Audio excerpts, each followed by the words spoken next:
Salut, c'est Chris, j'espère que tu vas bien. Aujourd'hui, on continue cette série de vidéos sur le doublage, ou presque, parce que tu vas voir que ça change un tout petit peu. J'espère que ça te plaît, en tout cas moi j'aime bien le faire et j'espère que ça se ressent. Et je vais essayer de t'apprendre quelques trucs, comme ça tu pourras te la raconter lors d'un dîner de famille. Et cette fois-ci, ce sera sur la post-synchronisation. Si je devais résumer ma vie aujourd'hui avec vous, je dirais que c'est d'abord des rencontres.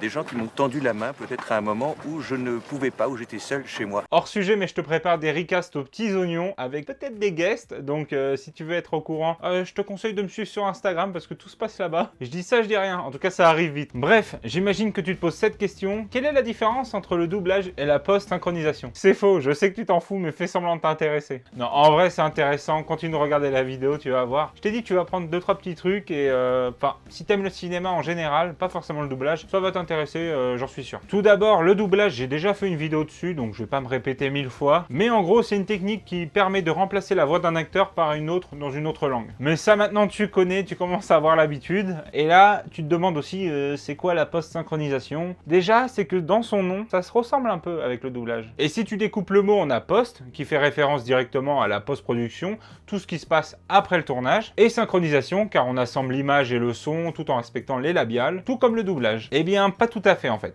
Mais on peut dire qu'ils sont cousins quand même. Je m'explique. Chacune des disciplines sont des réenregistrements en studio, après un tournage. Ça ok, on a compris. Mais la post-synchro, contrairement au doublage, elle se fait dans la même langue que lors du tournage et avec les mêmes comédiens. Enfin, je crois. Souvent quand la prise de son n'est pas exploitable et parfois par choix artistique. Ah, c'est mieux déjà. Alors c'est drôle, je le savais pas avant de préparer cette vidéo, mais ça arrive plus fréquemment qu'on le croit. Bah ouais, quand tu regardes les conditions de tournage, elles sont jamais parfaites. Et surtout quand ils doivent tourner des scènes en extérieur. Un exemple parfait qui me vient en tête, c'est quand ils enregistrent au bord de la mer. Alors c'est cool, tu sais, quand tu vas en vacances, le bruit des vagues, tout ça et tout. Mais pour la prise de son, pas du tout. Pas du tout, du tout. Donc pour éviter que tu te casses les oreilles au cinéma avec le son, le bruit des vagues hyper fort, les dialogues qu'on n'entend rien du tout, dans ces cas-là, il est préférable qu'ils se doublent eux-mêmes. Et ça, c'est la post-synchronisation.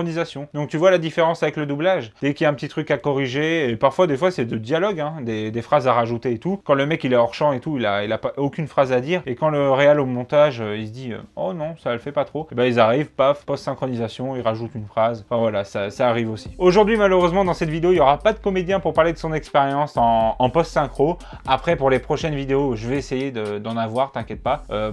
En tout cas, je trouve ça toujours plus intéressant quand eux parlent de leur expérience. Et pour illustrer tout ça, j'ai une vidéo en tête. Elle avait fait le buzz sur Facebook, Twitter, tout ça. C'est quand Hugh Jackman, il se transforme en animal. Voilà, on le voit courir, faire des bruits chelous. Je te mets la vidéo, tiens.